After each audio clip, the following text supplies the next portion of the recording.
kultura ng mga Pilipino dahil sa pinaghalong impluwensya ng mga mananakop. Dahil dito, kilala ang Pilipinas sa mga natatanging kultura at tradisyon.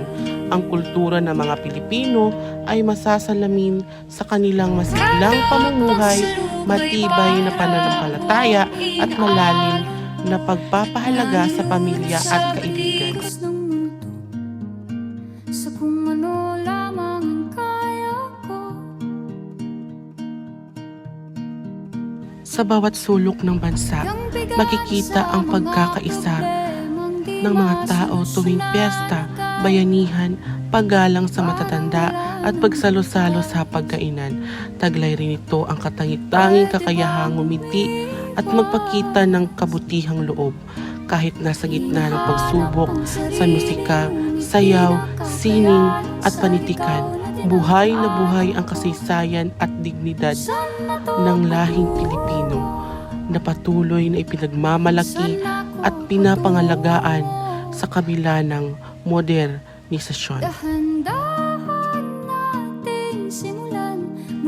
Kaya meron nga tayong kultura, dapat natin ito isabuhay at irerespeto.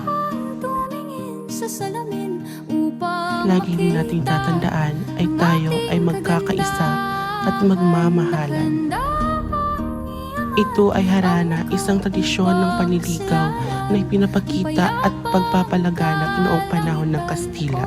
Ang sayaw na ito ay nagpapakita ng kasiyahan, bayanihan at likas bilang isang Pilipino. Pestang Bayan, dito'y pinagdiriwang ang kapistahan ng mga patronsen kasama ng mga sayawan, musika at sama-samang ito ang panahon nang sinakop tayo ng Kastila. Sa panahon na ito, maraming mga pagsubok na ikinakaharap ng mga mamamayan noong panahon na iyon. Alam natin na mahirap noon dahil sinakop nga tayo ng mga Kastila, Hapones at mga iba't iba pang lahi na kultura. Tatandaan natin, malayo na tayo noon at sa ngayon.